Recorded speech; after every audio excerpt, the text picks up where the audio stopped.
is September 23rd, 2025. I'm GB, got Brian and Coop with me as always. What's going on, my guys? Going on? Hey, Hey, man, we good back. weekend of football, man. Good week. Man, was it? Let's dive straight in, man. Before we do that, actually, let me ask you something. Coop had brought this up, and I'm curious to get y'all's thoughts. What sports cliche, right? Because there's tons of them. We hear these joints all the time. Defense wins championships and all that kind of stuff. Which ones or which one do you think of most, or do you like, or can you not stand? Coop, start us off, man. This was your question. I'm curious to see what you say. The one I can't stand, I can say about four quick ones, but the one I can't stand is don't run the score up on us. Once you get past the eighth grade, I mean, if you lose by 70, you just lose by 70. That's just what it is. Maybe it brings clarity where you probably need to get out the sport and stop playing or coaching and do something else. But I mean, I'm sorry. Once you get to the eighth grade, that's the last time I care about what the score is. Once you get past that, high school, college, pros, if somebody runs up the score against you, play better defense. Another one That's fair. is when a team goes to the championship game and they lose, and people say, "At least we made it." You will never hear me say nothing like that. At least we made it. Agree. Ever in life, I'd rather lose in the first round of playoffs than go to the championship and lose the game. I'm sorry, it's just I I can't do it. agree. I'm all about winning. I'm a winner. Another one is I don't bet against my own team. You didn't watch the 49ers with Jim Tom Sula was coaching. I did. Okay, I bet against them 8 times and won all 8. If I'm sorry, I'm a football fan, but if I gotta watch a bad team play and I know we have a disadvantage in all areas, offense, defense, and coaching, I know we're gonna lose. I need to make some money off of it if I'm wasting 3 hours watching it. The last Where's that? one, very last one is next man up. The reason why I don't like this one because it depends on what position. If it's football, if you have a quarterback out, a left tackle out, or a Mm, high end pass rusher out, there is no next man up. That's why they get paid so much money because they're not easily replaceable. A running back is something different, but like when Nick Bosa, the 49ers, I'm sure we'll talk about that later. We don't have a yes, replacement sir. for him. It's no next man up. It's just over. You know what I'm saying? So, with Yes, Joe sir. Burrow being gone and you got Jake Browning, it's over. There's no next man up. So that could say I understand, but it just doesn't always apply across the board. I would say those four. Okay. Actually, pretty dang Some of good. those seem like they were very personal to you, like Hey, right now. it's funny you You mentioned felt it, that. Brian? You felt it up in here? Yeah, it was like, It's oh, bruh, that one you said about not betting against my team. We're gonna talk about that too, because I don't put money up though, but we're gonna talk Right. about that in a bit. But go No, no ahead. Go doubt. ahead, B. No doubt. yeah, no, I'll just have the one. The one that I would say is the best defense is a good offense. It just drives me insane. It's like, no, the best defense is a damn good defense. Like, Yeah. the thing that always kind of frustrates me about it is a defense can score points. Let's use football as an example. A defense can score points. You can get turnovers and score points. You can do that in basketball. You can do that in football. Your defense can actually equate to the offense, but there is no instance where the offense can equate to the defense. The idea here being that you could run out the clock or do something like that, and that would keep the defense off the field. But the reality of it is, a bad defense could be on the field for 1 second, and the game could go completely awry. The best defense is a good defense, and a good offense, a good support for an offense can be a defense. But that one always drives me mad because there's just no way that that the best defense is a good offense. It's so beyond untrue, and you hear it all the time. Like, people say it all the time. Fair. All right. So I'm looking them up. I can't, like, they're all fine, but I think you guys said good There's ones. So no I'm I a, in team. I was about to say that. So I'm gonna switch mine up, right? A couple of quotes I liked. Let me Mhm. give Kobe that one when he said there's Oh, no I in team, but there is a ME. yeah. Coop, we Oh, losing you, shoot. bro. That's me. Hold on. Yep. All right, say it again. There's no I in team, but what? He said there's no I in team, but there is a ME. Right. That's one of my favorites. What was the other one that just was on that? I was just thinking it. Oh, you play to win the game.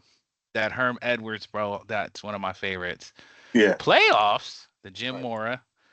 And then there I got a lot of those just player things. Practice from Iverson, and the when Romeo Cornell went in talking about the Bears. No, Yeah. Denny You want Green. a No, crown Denny they Green. ask? Denny Green. Denny Denny Green, Yeah, Green, yeah. yeah. crown him. You want a It was crown We we they thought ask? they are were. who they Yeah. thought they were, and I remember that game too because they had him and they let him off the hook, Yeah, and he they let said him it. off. It was a Monday night game too, I believe They too. had Yeah, him, bro, yeah, and they gave it up. So yeah. that's a good question, but yeah, I don't have like a specific cliche. I mean, there's a ton, you know what I mean, but I think probably I guess at the end of games when they lose and they say we got to execute better, we got like obviously, bro. So Right. that's probably the best one I could that directly answers your question. So good question, Coop. For anybody listening, thanks for subscribing, thanks for checking us out, thanks for following us for I think we've almost been doing this 6 years. So really appreciate every one of you. Feel free to leave comments on the YouTube. We're also on whatever podcast platform you listen. And then if you have a question like that you want to ask at the beginning of a show, kind of a generalized sports question or something a little funny, let us know. Maybe you'll make the show. So let's dive straight in, man, to the league, the NFL. We're just going to run down the games from last week, and then we'll get into this week's games. I'm just going to go in order that I'm seeing them here, starting with Thursday night. Dolphins lose to the Bills, 21-31. No comment. Brian handled it.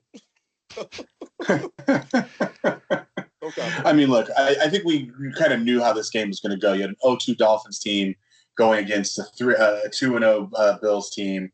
Allen has been pretty hot. He continues to be hot. He had 3 touchdowns in this game. The guy that I'm actually impressed in for both sides of this is Cook. Like Cook was expected to be a solid player, but he has been dynamic. He has been part of both the passing game and the running game. He's played exceptionally well this season, and it's been a difference maker because in years past, we have talked about the fact that the lack of running game in Buffalo was one of the reasons we couldn't see him winning a championship because most of their rushing yards came from Josh Allen. And now Cook has established himself as a real threat. 19 carries, 108 yards, 5.7 yards per carry, and a 26-yard long run. They actually have to account for the running game as opposed to just spying on Josh Allen. So that was one takeaway from that game about that game for me. That they're playing really well. Devin Kane on the other side is obviously going to continue to be a stud. He almost always gets over 100 yards in total. But James Cook on a winning team has shown that he's a factor and made Buffalo a much better team. As soon as he got paid too, Coop. Yeah, that's fine. Yep. Coop got a bet in that the Dolphins ain't gonna win so many games, and that joint is about to pay off in the first 7. Right. Yeah, I got a bet that they won't win 8 games, and I just need 7 more losses. And I know they can do it. I think they're gonna do them straight the way they're playing. All right, so next game, Bengals Vikings. Bengals lose 10-48. B. Yep. Well, this was a lot of fun for me to watch, mainly because the Vikings took a commanding lead early. Right, it was 34-3 at halftime, and they just played well. Look, Carson Wentz only had 173 yards, but 2 touchdowns, 130 passer rating. And they just were making the right plays when they needed to make them. They weren't trying to do too much. Jordan Mason really played exceptionally well. There was talk about how he was in the first game when they won. He was the difference maker when they switched to him from Aaron Jones in the second half there. Obviously, nobody played very well last week. And then this past week, Jordan Mason showed that he's a huge contributor. 16 carries, 116 yards, 7.3 yards per carry, and 2 touchdowns to go along with the 2 passing touchdowns from Carson Wentz, to go along with the 2 turnover touchdowns from Isaiah Rodgers, who was absolutely spellbinding. And dude is fast. They might want to find some ways to get him. Yeah, they might want to find some ways to get him an offensive carry on like a bubble screen or something like that, because his speed was blinding in those situations. Look, they still haven't figured out how to get Justin Jefferson in position to score like he has in the past. But his impact on the game is undeniable. When he lines up on a side, whatever he decides to do, there's always an extra guy trying to follow him, which puts other people open, Hawkinson and Naylor and so on and so forth. Like it looks like they're starting to figure out how to operate an offense that will make sense. Wentz or JJ McCarthy, I'm not sure that it really makes a difference. I don't think either of them are particularly great, but I do think KOC has figured out how to put an offensive game plan together that really makes the Vikings able to be a contender. I don't think that this offense can win a lot of games. They need their defense to do what it did, but he's put something together that works. On the defensive side, Brian Flores should be winning this damn lawsuit against the NFL and the Dolphins hands down. Because if you're going to say that this man can't coach, you better point to something other than defense. This is, again, we did not have the personnel last year to be good, and we were solid. And this year, we've done a lot of work to be better, and they are in moments outstanding. But it just hats off to the incredible individual effort of Isaiah Rodgers, who broke a record for the most touchdowns. Had him in two different ways: one pick, one fumble recovery, ran it back for a touchdown. And I think he got PFF's highest rating for a defensive player ever. And yeah, it was 99.9, right. And they're very metric based. So I think everyone on here and most people who know about them respect the PFF ratings. And for him to have the highest rating ever given to a defensive player at 99.9 for a week says that this was his performance, not dumb luck, in my opinion. Go ahead, Case. Yeah. Look, I heard people talking about this game, and they were just way overthinking it, in my opinion. I didn't think this game required a lot of analysis on who to pick. That to me, it was simple. Minnesota has the better roster, the better defense, well, the only defense, and they have an actual NFL quarterback, Carson Wentz. He might be a backup, but there was a point in his career. I don't know if you guys remember. He was in Philly. He was the leader in the MVP race before he got hurt. Yeah. Oh, yeah. On the flip side, me and Glenn actually saw They Jake won the Browning Super Bowl. play. Yeah, me and Glenn actually saw Jake Browning play against Cal in college, and during that game, I never thought for one moment he was an NFL quarterback. He came in last week for Burrow, threw 3 interceptions. He played in this game. He threw 2 more interceptions. To me, watching this game, Brown, I heard your thoughts on JJ and Wentz, but if I'm Minnesota, I'm starting Wentz, whether JJ is healthy or not. I wouldn't be in a hurry to rush him back out there. Seriously, to be honest with you, I would keep Wentz and see how long you can keep it rolling for. I think he's a better option. Yeah, I don't think they'll rush him back. I think they'll make sure that JJ's ankle's 100% and that there's no cobwebs on him before he comes back out there. Yeah. But again, they do need to figure out if he's a real player, because this offseason they gave up the opportunity to get a whole bunch of other people to take the opportunity to see a JJ play. Now, agreed, we've got an incredible stretch. If I were the Vikings, I would make sure that I would probably start Carson for the 2-game road trip to Ireland and London. You remember that back-to-back games at 6:30 a.m. local in Europe coming up. Those are going to be tough games. Both are road games, although there are neutral-esque places. I would imagine that in Ireland you'll have more Vikings fans than Pittsburgh fans. We'll see. But I agree with you that Carson can stay in there for a while. He's just not as dynamic. He's a 200-yard guy. He's a 200-yard efficient 2-touchdown guy at his peak, similar to what I always think Geno Smith is, quite honestly, and always have when he was in Seattle. I think that's his plateau. And Justin Jefferson has been such a good teammate. I just want to see him rewarded for that by getting some more opportunities, because he is outstanding. He's been amazing. But I wanted to see him get all the opportunities, and it may not be as easy for Carson Wentz. Carson Wentz is not a let it fly type of guy.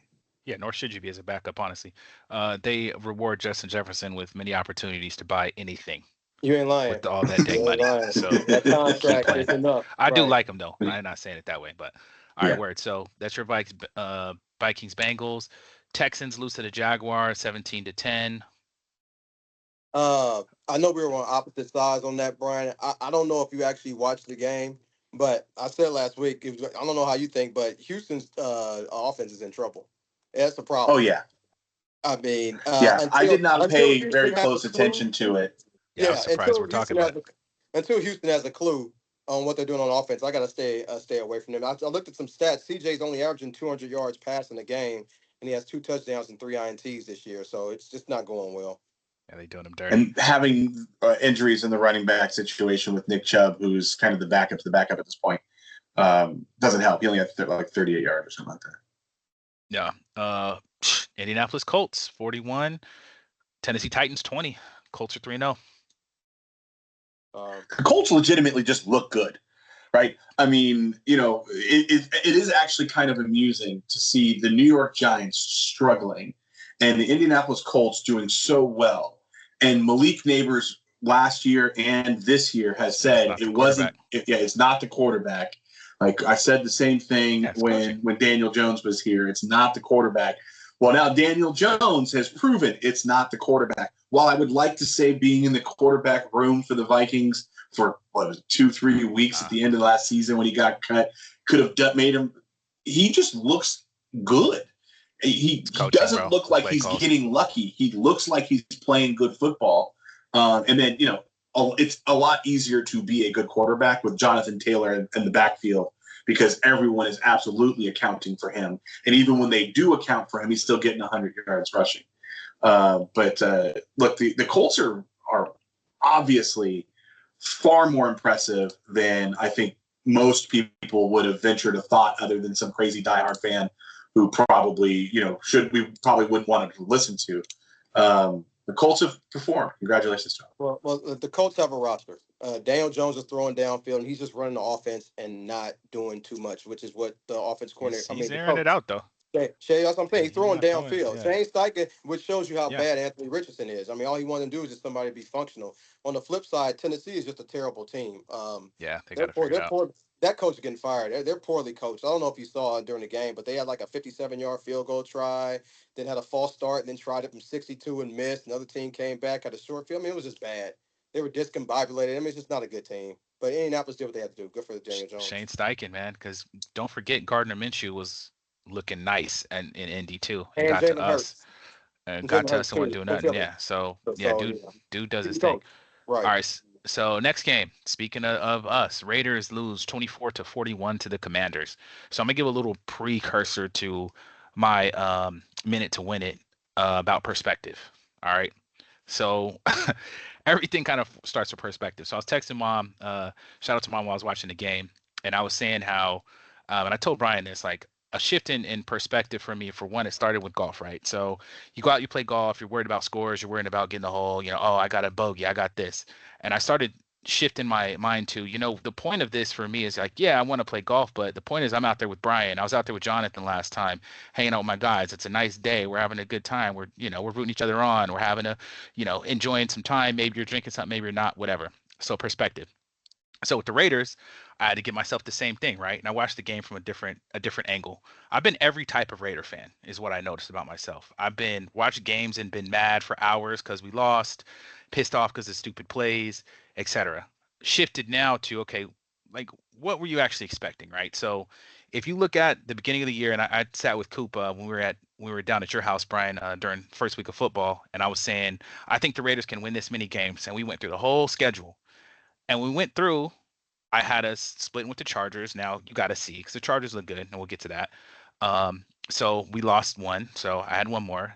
And then the Commanders, I had us losing that game because you forget the Chargers are a playoff team. Commanders were a game away from the Super Bowl.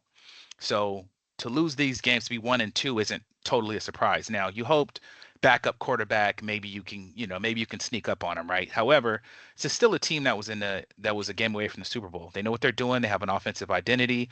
They, I think, kind of what you were speaking about with Carson Wentz, Brian, and a backup quarterback, I think plays in the same way.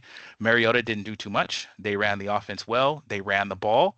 They controlled the clock. They scored with ease. You're going to win games. Raiders, I mean, Geno had like 289, 3 TDs. So, one of those was at near the end of the game, but we were down 10 with, I want to say, like 8 minutes or so left. So it was a little close, and then defense gave up another easy touchdown. So what I will say about this game is what I look at this as a team loss. We talk about team wins. This was 100% a team loss. Everybody contributed. Special teams look bad. Debo almost scored. They had a kick run back. Defense got just run over and pushed around. Like just Washington, I got to give them props. Washington's D line was all over us. Our O line stinks. But you could see all the things they need to change and what they could work on. And the whole point of this situation, getting Pete Carroll, getting Geno, et cetera, is to build a culture. You're not going to do that in 3 games. You're not going to do that in an off season. It's going to take time. You got to understand how to win. You got to, we want to see our team compete, but it's going to take more than 3 games. So I will say, as we were talking earlier in the year when I was making predictions, I had the Raiders coming in second and all that. I'm always going to ride with my squad. I don't bet money in those They scenarios. still are in second. No, big facts. And And there's tied a with the lot. Chiefs. There's a Tied lot with of the football. Chiefs. Yeah, there's a lot of football to be seen, right? So I do think they're going to get better. They're going to figure it out. You have a coach that can coach. You have, a GM that I think I've seen a little bit that he knows what he's doing. Obviously, it's one off season, so you still got to see more. But I think they'll right the ship. But shout out to the Commanders, man. They played a great game. Mariota looked good. I think they could still win some games until Jaden gets back, and that's all you need your backup to do is keep you in it, so you can keep rolling. So Commanders did what they supposed to do, and they won the game. And shout out to Trey Tucker though on the Raiders. He had 3 TDs, like 140. Like he got It was busy. awesome. So yeah. Yeah, I'll go next. When I think of the Raiders, I think good news, bad news, and here's what I mean by that. They have talent on this team. Ashton Jeanty still looks like a very good running back. He leads the league in yards after contact. He leads the league he's a top 10 in the league in yards in the middle, and broken tackles. Like things that you want to see from your running back, right? Things that you want to see from your running back. He is showing those things. His numbers don't reflect it. We'll talk about that in a moment. So on the good news, you still have talent. Like Geno Smith is playing Geno Smith football. He's good. He's got a good game like this where, he's never going to be a 300-yard guy in a game like a Josh Allen or something like that. But he could do this 275, 280, in this case 289, 3 touchdowns. He had 360 the first game. He was 289 this game. Yeah, he can do that kind of stuff. He's playing well. The wide receivers, Trey Tucker, Jacoby Myers, and then Brock Byers, who's called a tight end, but dude's just really legitimately good. There's talent here. Here's the bad news. That offensive line is abysmal. Yeah, and I don't know what you do to mask that in the middle of the season. It usually takes bringing people in order to change it. And so the difficulty here is there's a lot of talent. There's a lot of reasons to think that this team could perform if they can figure out any kind of way to block anyone. Boy. Because there are so many clips where they're like, watch this guy. This guy does nothing. And you'll see a guy just run by, and it's like a turnstile to get to the backfield for linebackers and D line. Yeah, 100%. So, they are in second place. That's because all 3 of the teams in the division are 1 and 2, and one of them is 3 and 0.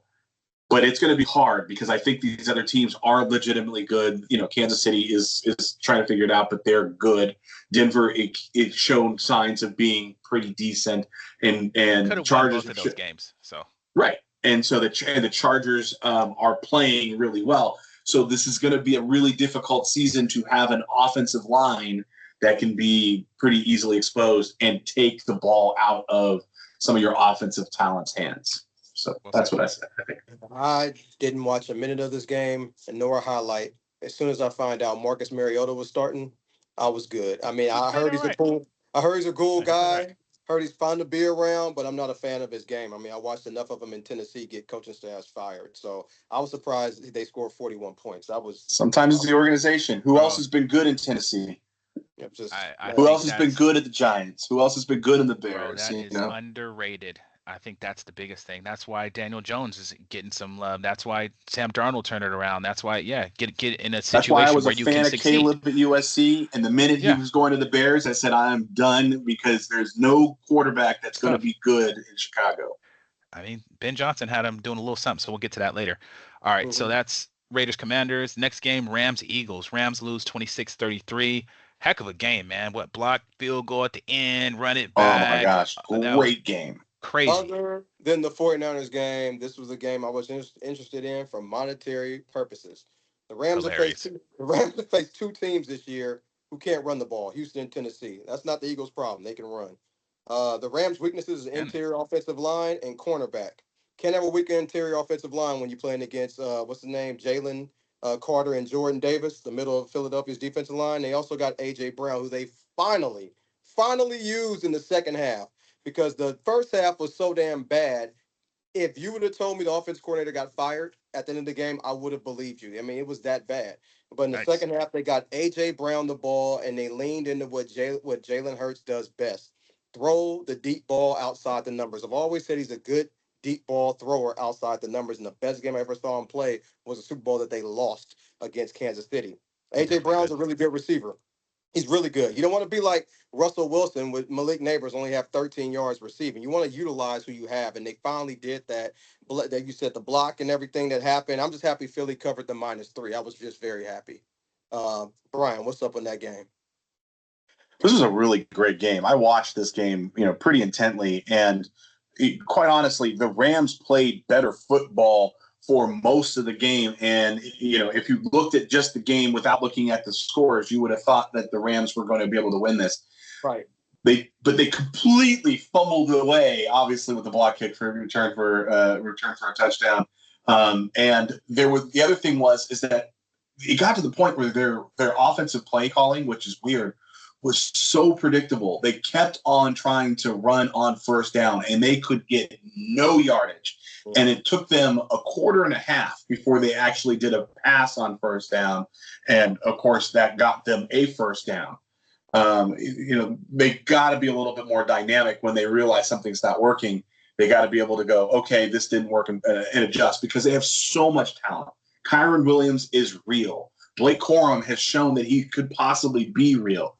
Puka, Devontae Adams, these are players who can actually do something. And Stafford, until he gets hurt, he's a plus quarterback, right? If you take the average and you put the people on the top side of that as a plus quarterback and those are the other ones a minus, he's a plus quarterback. I don't know that he's top guy anymore, but he's a plus quarterback. Yep. All right. I just only saw I was kind of in and out watching that one, but yeah, it was a good game. Man. It was fun to watch. Yeah. Rams got squad. Yeah, the Eagles too. I think the Rams are going to be something. All right. So next game, Falcons Panthers. Falcons lose 30-0. I played Michael Penix thinking they're playing the Panthers. I had 2 points from the QB.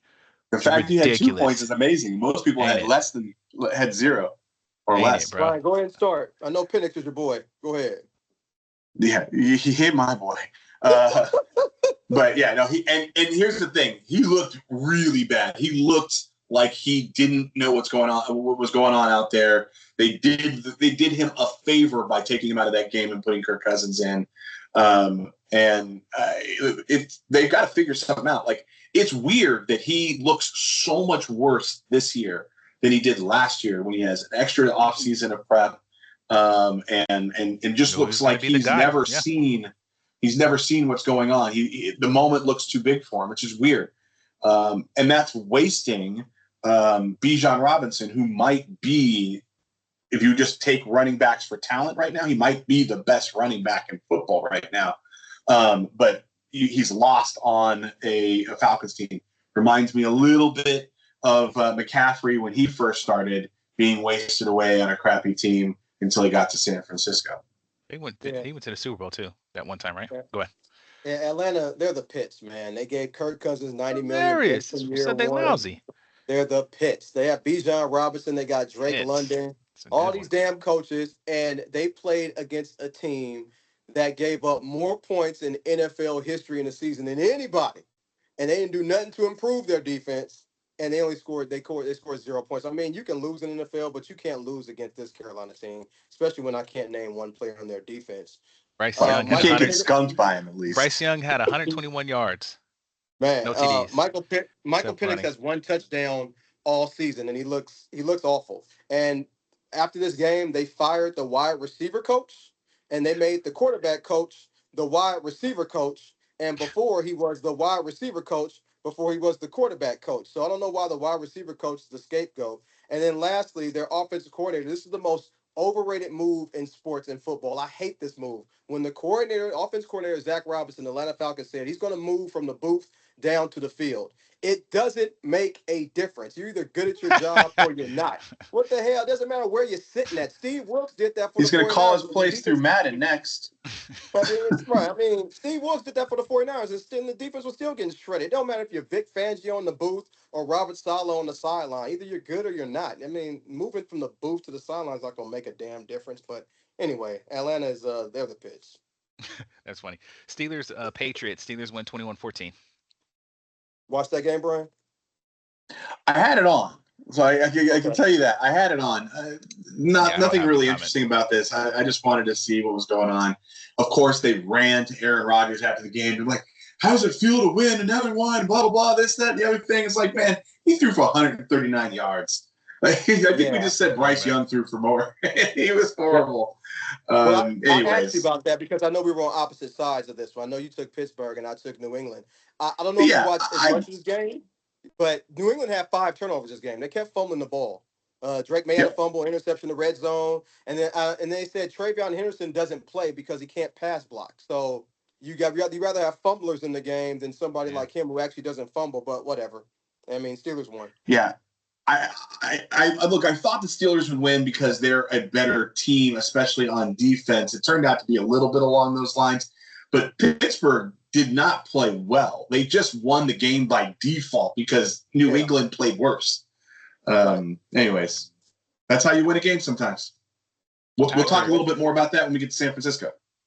Packers, Browns. Packers lose 10-13 to the Browns. What a disappointing loss for the Packers. I mean, look, the Browns defense is known for being a bear, man. They known for getting on you. I'll get that, but don't worry. Go ahead. I get that, but talk about just a heartbreaking way to lose a game. You're kicking a field goal. The field goal is blocked. A couple plays later, they kick a field goal to ultimately win the game. So you go from, what was it, 2 minutes and 40 seconds in left in the game. You're kicking a go-ahead field goal from 35, from like the 45-yard line, something like that. And then ultimately 5 plays and only 16 yards later, with 21 seconds left, they're kicking a field goal ultimately to go ahead. The Packers should be better. And what I mean by that is we should, as fans of football, be able to expect more from a Green Bay Packer team than to be in a close matchup with a not so wonderful Cleveland Browns team. And ultimately they didn't do enough. So I don't feel bad for them. This is how you lose football games. When you don't beat the bad teams and get out on them and do more than 10 points, you should expect weird things to happen every once in a while. This is the Vikings 2 years ago, right? Like these one-play games, they can go any way they want to. You know who they play next week? Who? Cowboys in Dallas. Cowboys. So Cleveland plays Detroit. No, the Packers.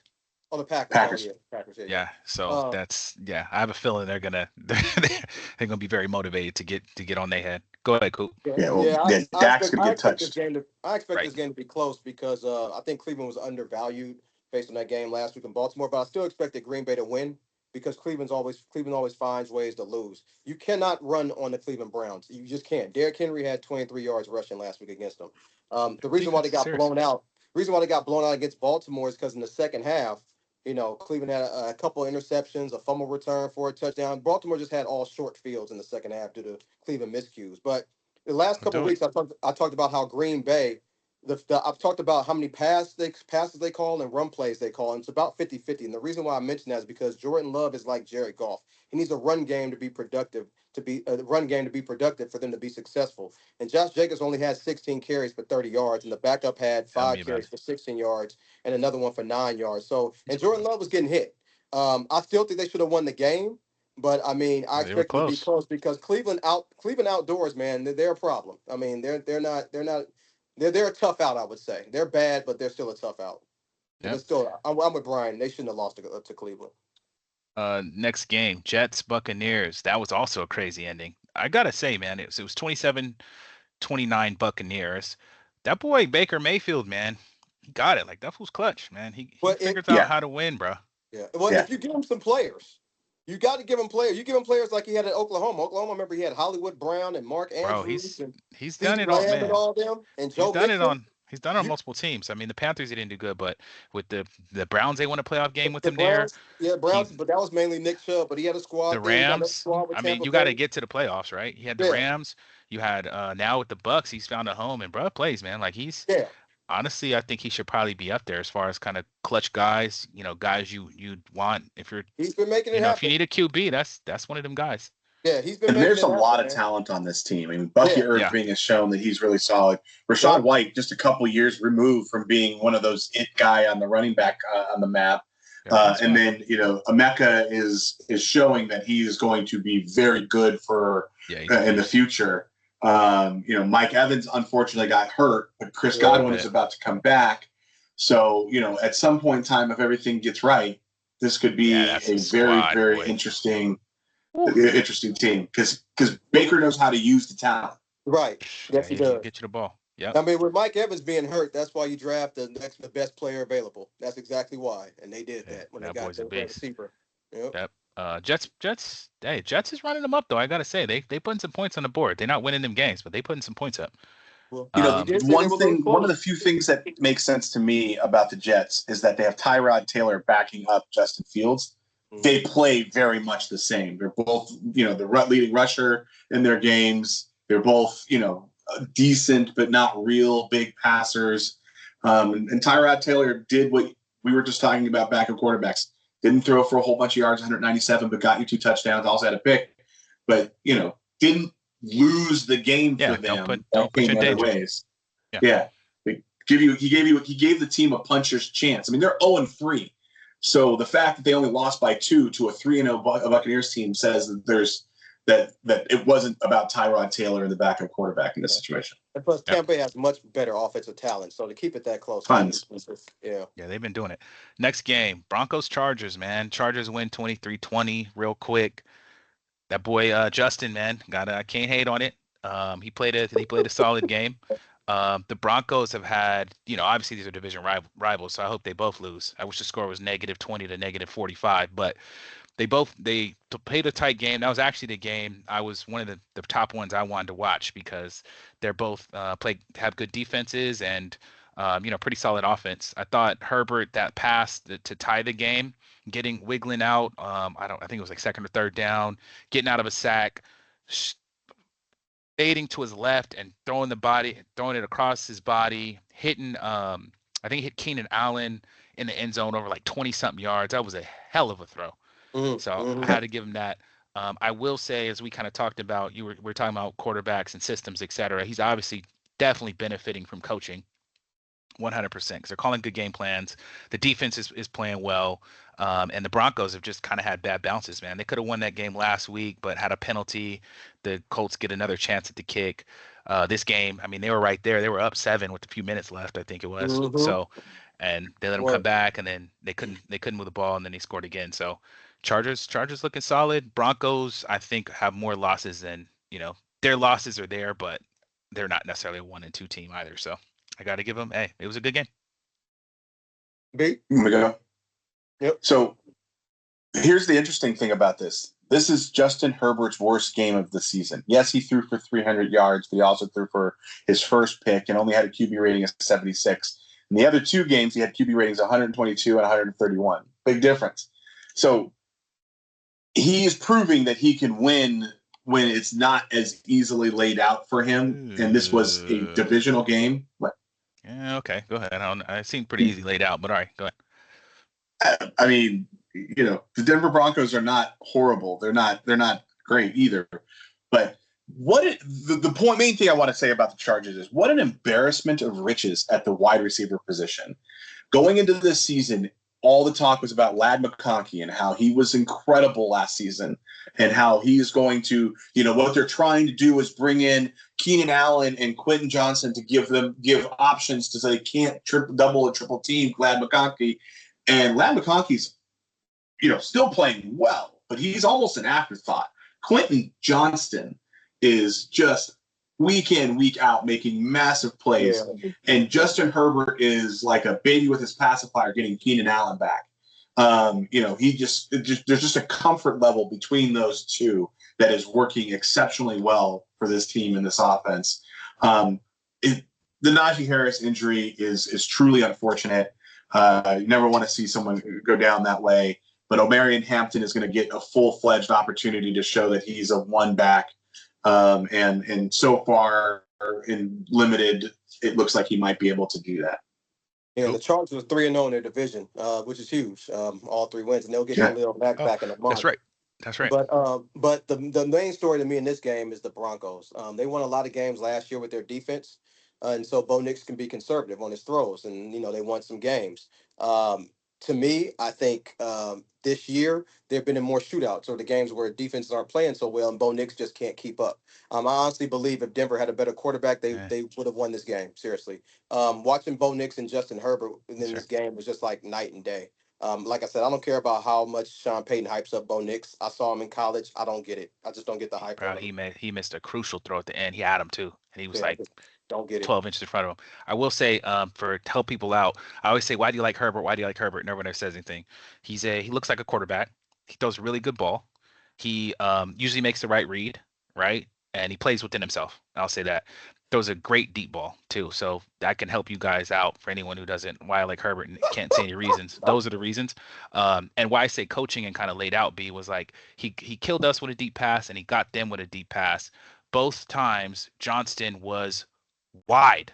No one within 5 yards. Now, what I will say, that boy Herbert, I mean, just Yeah. laid it in his hand so beautifully. I couldn't even be mad at it. So, yeah, People we gonna talk see. about But X factors in basketball. If there's an X factor on a football team, it's Quentin Johnson. Seriously, bro, Yeah. he's yeah, really he an did X it. And factor. and if you watch those routes that he runs a decent fake.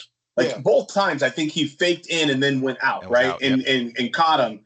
And obviously there's a throw and all that kind of stuff, but it's all about making that step That's inside exactly my point. believable Yep. and get out. So yeah, he's the X factor yeah. because no one saw him to be at this level of impact. Even if you thought he was Right, going to be a player, you didn't right. think this was Yeah. Yeah, was what that he was could my do. favorite game I actually watched of the week. All right, so we're burning up a lot of time, but so just so you guys know, but we'll Yeah, keep moving. All We right, still got game still. Go ahead. Saint Seahawks 13-44. I have nothing to say about moving on. this. Seahawks got on Saints the head. suck. Yeah. Cowboys 14, Bears 31. Oh yeah, I could talk First about game, this Caleb game. Williams was not sacked in his career. So Caleb Williams came into this game with an 0-7 record in 1 p.m. start time games on Sunday. But I still had no problem betting all these Cowboy fans because I Oh, know you that shouldn't as a Niner anyway.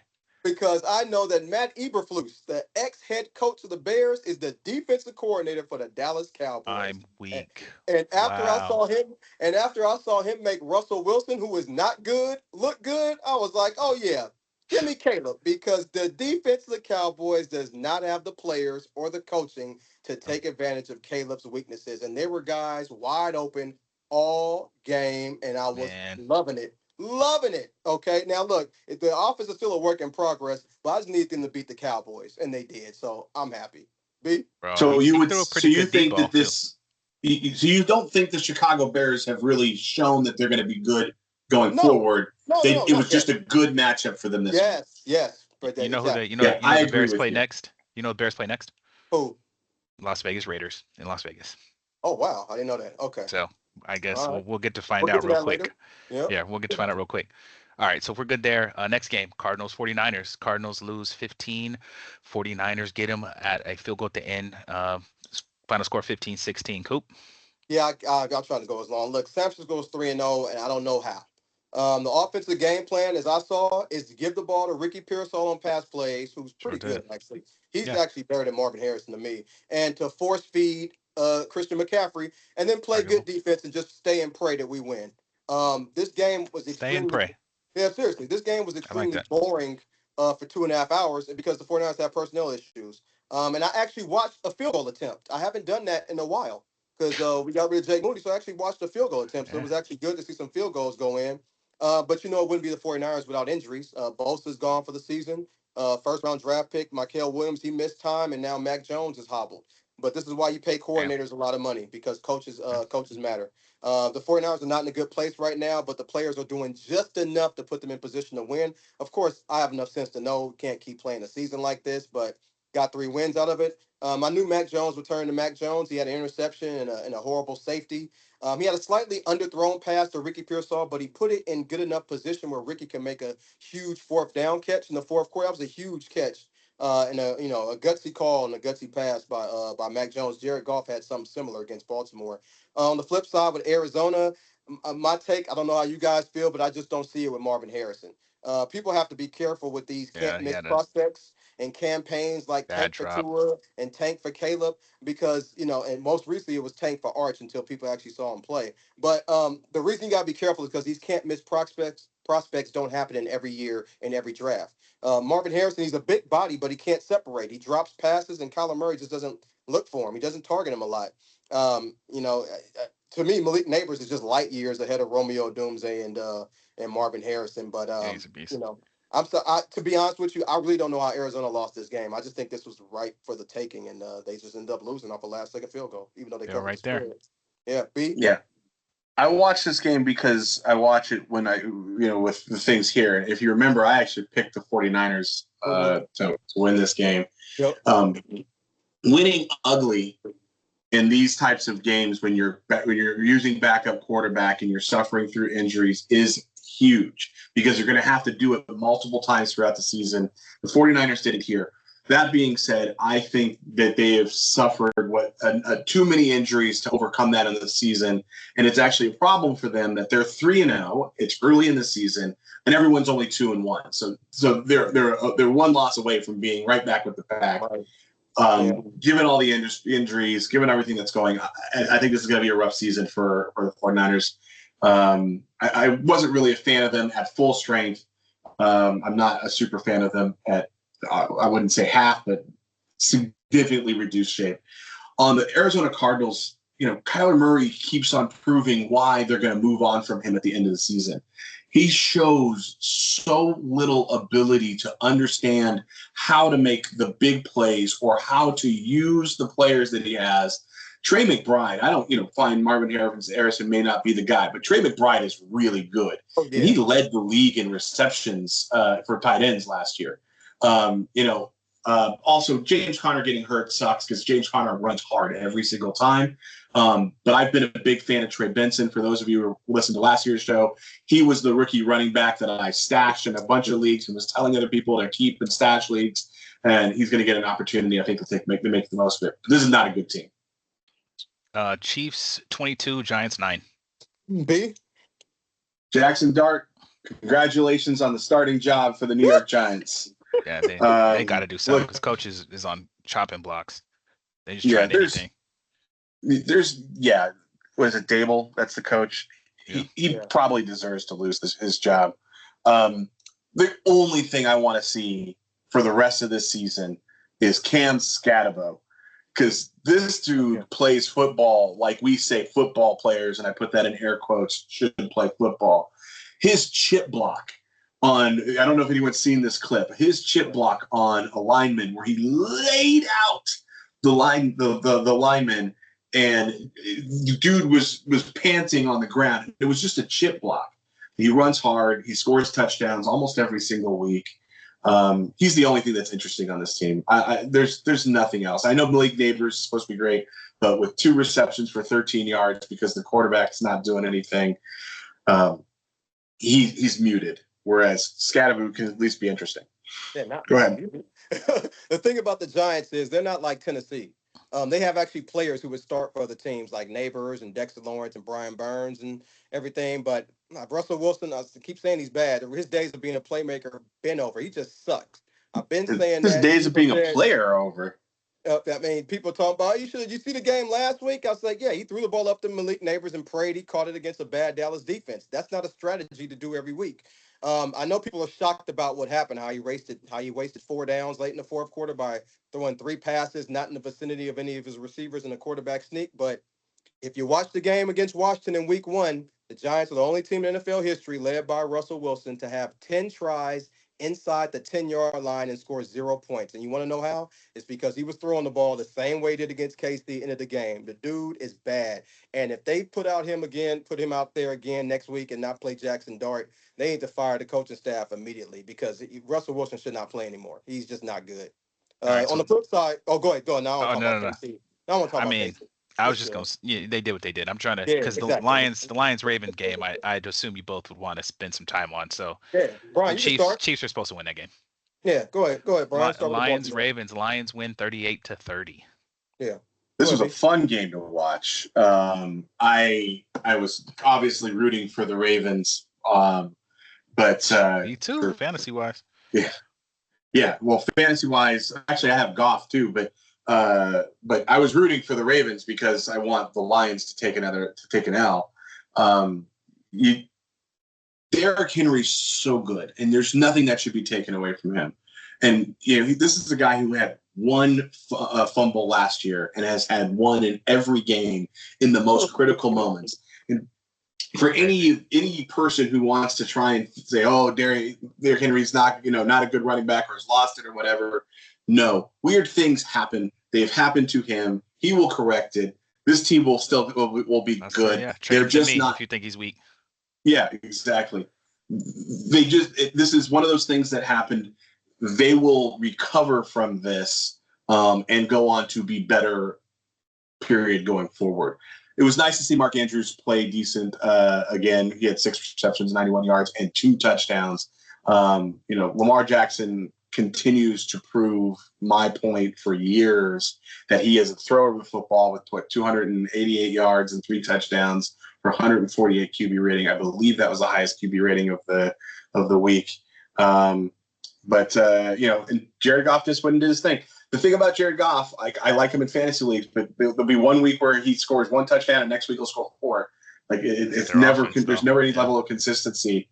But Montgomery and Gibbs proved again that thunder and lightning combination is no joke.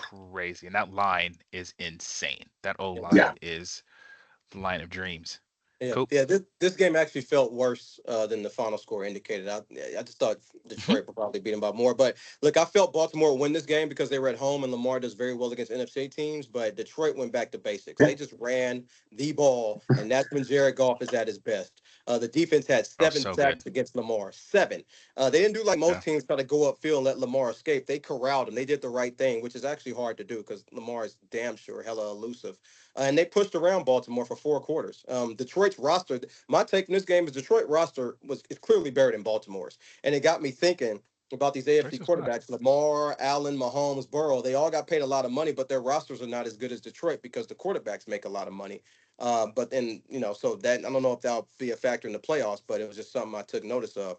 I also noticed that Jared Goff plays well in prime time regular season games. I remember when he on Thursday Night Football some years back. I think the best Thursday Night Football game I ever saw. Yeah, He against was the going Chiefs. against Mahomes. Yeah, Yep. he went to toe with Mahomes. Man, he made that throw late in the fourth quarter. That was a gutsy ass call on 4th and 2. Man, that throw to Amon St. Brown would have been the first down anyway because they Perfect called holding. pass. But yes, it was absolutely Perfect. perfect. And that was a good damn throw. Despite my feelings on Perfect. Jared Goff, I mean, I got to give him Broke props for my the throw. heart because I had Goff as the quarterback, and I was playing against Amon-Ra St. Rod. Matter of fact, it was Dred's guy, and that completion gave him the win and me the Oh, loss, give him even the though my praise. quarterback threw it. Yeah. Man, I we'll talk about this later because we got time, but I think Yeah. Jared Goff should probably get some of the love that Herbert does. But anyway, that's for a different Agreed. conversation. All right, so this week's games, right? Let's run them down. Starting Let's go through them quick, yeah. with Thursday, Seattle Seahawks, Arizona Cardinals. Cardinals are -1.5. who you got, B? Seahawks. I got Arizona. All right, Minnesota Vikings versus Pittsburgh Steelers. You guys are over the pond, right? Vikings In Ireland. Vikings -1.5. I got minus 2.5, but I'll take the Vikings either way and the free point. Thank you.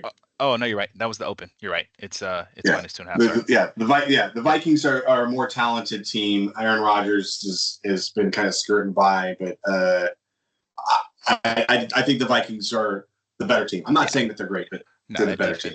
That defense travels too. Yeah, Minnesota's number 2 in pressure rate, number 2 blitz rate against a mobile Aaron Rodgers. I'm taking Minnesota. All right, Los Angeles Chargers versus New York Giants. Spread is Chargers -6.5. Well, I'm Chargers by a damn sure lot. ain't taking the Giants. Yeah. The Chargers. All right. Oh, here's a good one for you. Tennessee Titans versus Houston Texans. Texans are -7.5. I'll be How quick. do you get us? How can you be that bad and get a 7.5 point spread? That tells you how little they think of the Titans. 100%. So here's what I would tell you. It's on the road, right? On the road. The Texans, the Texans are at home. Here's what I'll tell you: the Texans are going to win. I can't see them winning by more than by 7.5, by 8 points or more. Tennessee is 3-17 against the spread their last 20. I'm taking Houston. Okay. Washington Commanders at Atlanta Falcons. The Commanders are -1.5. I'm taking Atlanta. Wow. Okay. Mm-hmm. I will take the Commanders. Yep. Interesting. New Orleans Saints at Buffalo Bills. Buffalo Bills are by 1,000. Was it by 13? -16.5. 16.5. Well, Spencer Rattler is 0-10. He's never won an NFL game. It'll be 0-11. Fair. Damn. All right, fair. Philadelphia Eagles at Tampa Bay Buccaneers. I'm definitely watching that. Eagles are -3.5. Where? Okay, so the game is at Tampa Bay? Correct. What time is the game? 10 a.m. 10 a.m. Pacific. So it's 1 PST. Tampa Bay's getting 3.5. I'm going to take Tampa on the spread and Philly to win the game because Tampa always plays well against Philly at home. I'm going to take the Bucks in both. Okay. Cleveland Browns at Detroit Lions. Lions are -8.5. Who you taking? Cleveland, right? Lions. Okay. Cleveland outdoors. I would take Cleveland indoors fast. And I would say that the Lions are going to win. Sorry, go ahead, Jason. No, I'm saying, and Clinton, Detroit's at home on a fast track, and they like to run up the score. I'm taking Detroit by a lot. Yep. Carolina Panthers at New England Patriots. If you guys watch that game, I'll give you $10. -5.5 for New England. Well, B got the most TVs, so I think that's where the money's going. I can tell you what. There's more games than I have TVs for. Right? 1, 2, 3, 4, 5, 6. So there's 7 games. I have 6 TVs. One's got to go. I'll tell you which one's going to go. Probably this one.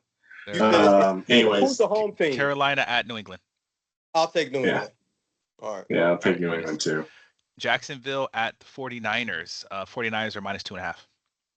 Yeah, I'll take Jacksonville because it was 49ers -4. So I would definitely take Jacksonville. They have what's called healthy players.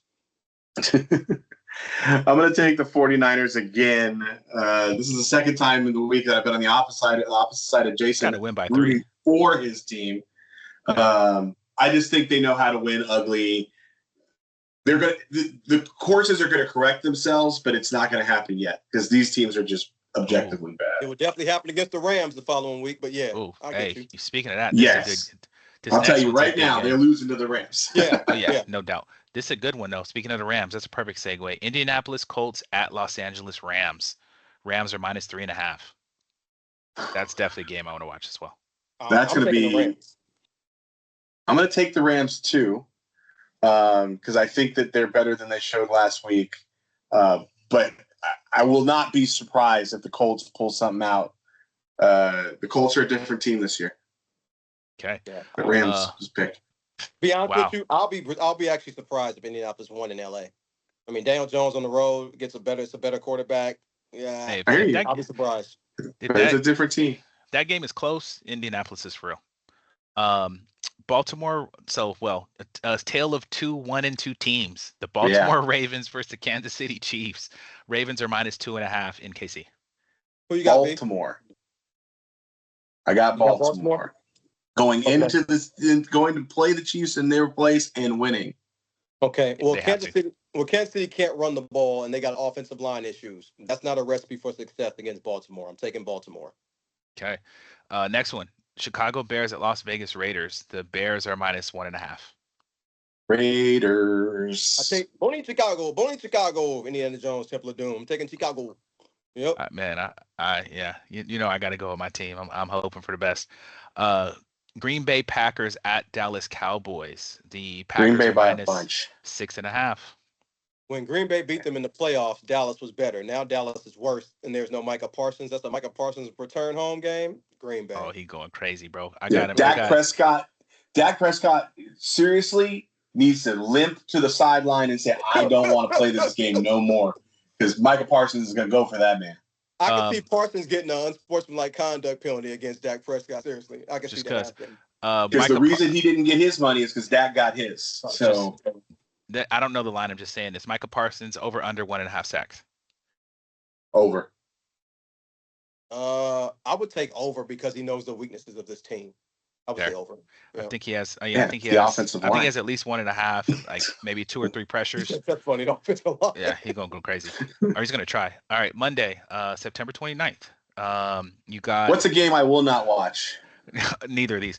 New York Giants. I mean, excuse me, New York Jets at Miami Dolphins. The Dolphins are Ah! -2.5. 03 versus 03. If I have to watch this game, look, I'll take the Dolphins, just because I think they have more offensive talent than the Jets. And the Jets are probably still using a backup quarterback if Justin Fields can't come clear concussion protocols. Give me the Dolphins. Where's the No, I game won't at? be watching this game. Where's the game? Miami. Miami. What a city. Okay, I can't be a fan, so I'll take Miami, though I want the Jets to win. So I'm taking Yeah, I know what Miami. you mean. Yeah. Yeah. Okay. All right. And the last game, Monday night, Cincinnati Bengals at Denver Broncos. Broncos are -7.5. Is Jake I was going to Browning say the game? Broncos. I gotta be because Okay, I'll take Joey's the hurt. Broncos. Broncos out the rest of the season, so. Yeah, Yeah, Joey's I'll hurt. take the Broncos.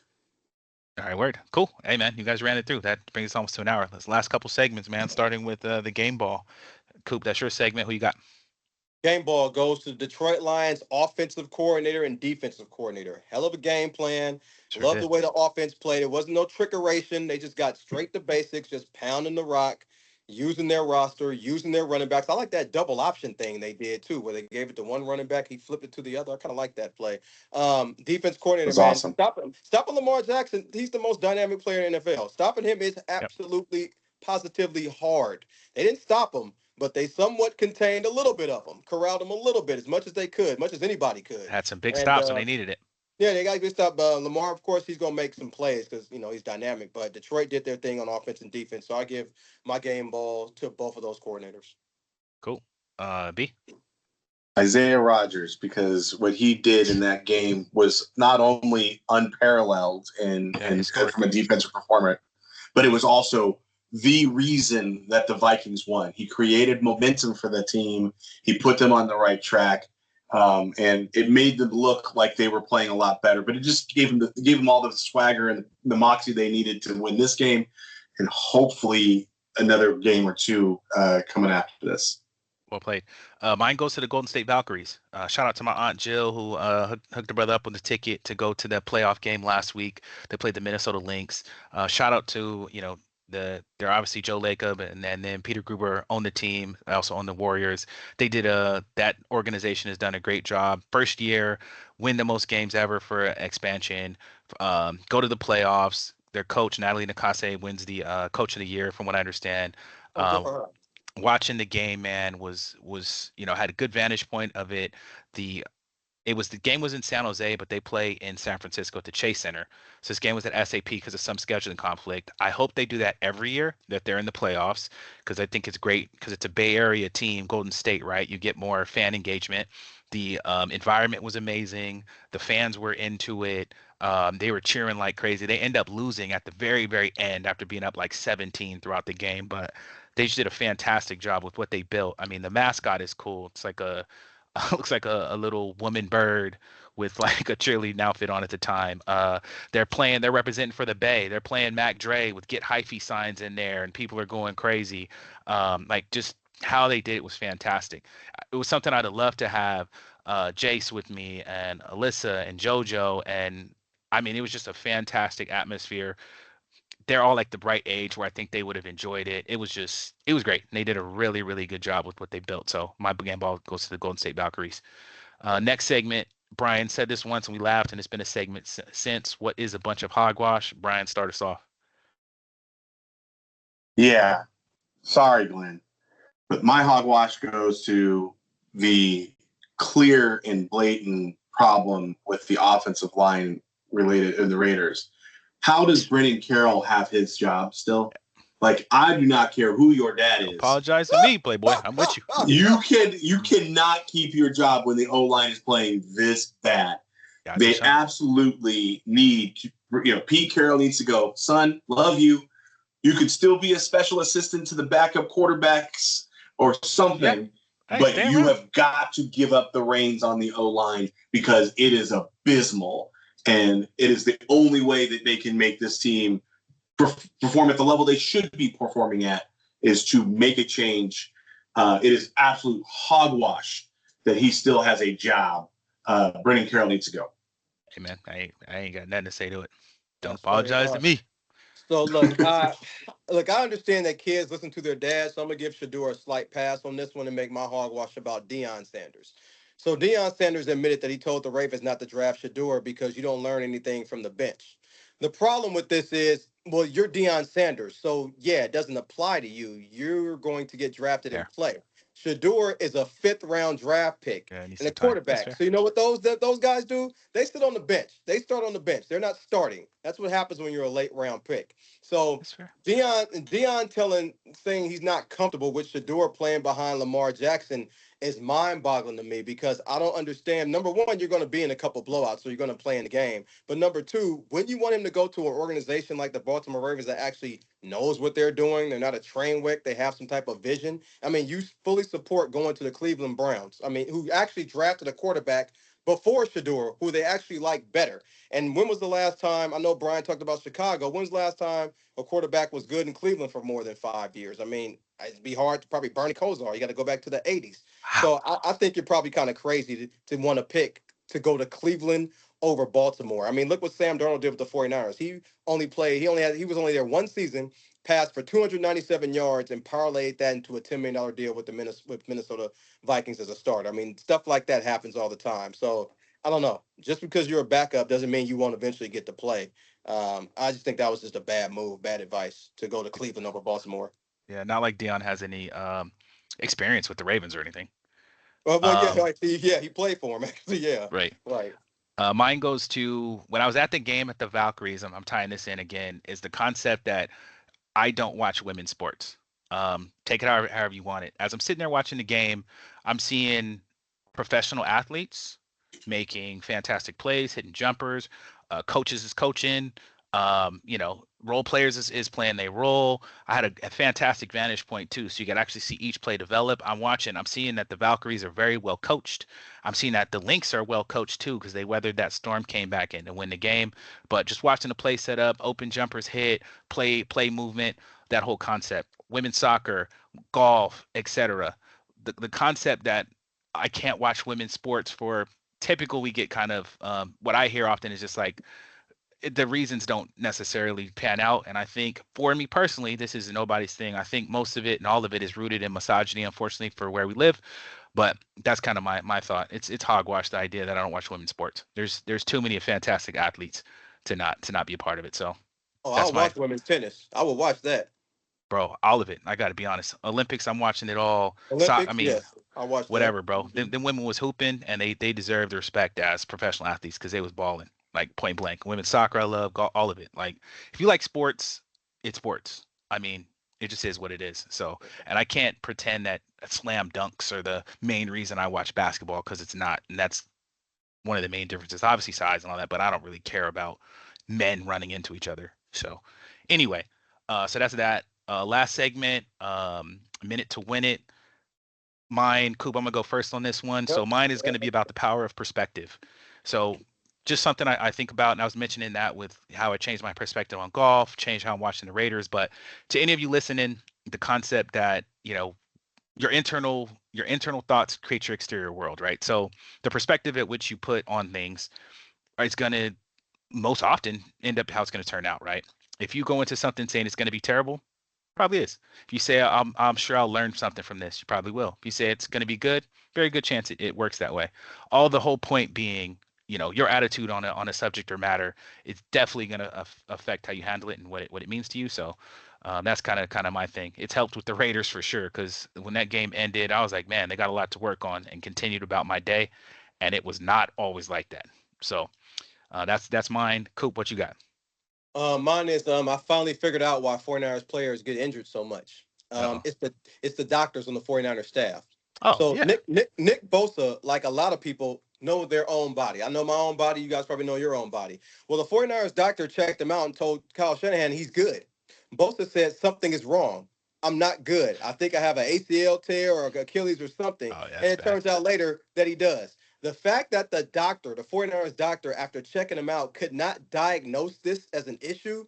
I'm sorry. You gotta check these doctors because the 49ers will fire strength coaches, position coaches. They need to start looking at these team doctors because I believe these players are playing hurt and these undiagnosed injuries are causing them to miss more time and more games than they should. I mean, I'm sorry, that's unacceptable to not, know that as a doctor about a player. Seriously, the That's player fair. had to tell you, Y'all got Dr. Dre and the doctor from Any Given Sunday man, on for staff. real. Doctor from MTV Raps, and you Any know what given I'm Right. Sunday. saying? That's funny. Man. James Wood. Yeah, exactly. All right, B, bring us home, man. Yep. Yeah, I just want to say congratulations to Jimmy Kimmel for winning the war. And it was an all-out war for a period of time for him. Obviously he was unceremoniously suspended from his role, but the groundswell of support that he got from all the people in his industry, from every walk of life, people who did everything they could by supporting, either by canceling their Disney Plus subscriptions, Hulu, Yep. getting rid of their, they went at them from every single side. And what he did tonight, earlier to this evening, was go right back on the air and start right where he left off and take it right Sure. back at Donald Trump and saying, hey, this man wanted me and everybody who works for me on this staff fired because he can't take a joke. So for those of you who didn't know what was going on, Jimmy Kimmel was suspended because what was said to be a joke about Charlie Kirk.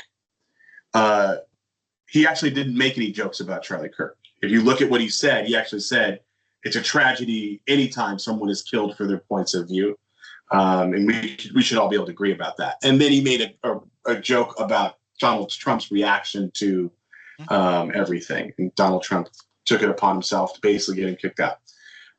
So he did exactly what he should have done, which is go right back at Donald Trump and basically say, "I dare you," because Disney lost something like $3.8 billion of value in like a 5-day stretch between when Jimmy Kimmel was suspended and today, and they're the parent company for ABC and Hulu. So, anyways, congratulations to Jimmy Kimmel. Please keep up doing what you do. It is very interesting that the best form of truth in the news right now is coming from comedians, but it's consistent. Daily Show, the other late night shows, Colbert, Jimmy Kimmel. Anyways, congratulations. That's all I have to say. All right, the Sports Counterpoints. We'll catch you guys next week. Thanks for listening. Remember to subscribe, like. We appreciate every one of you. Holla.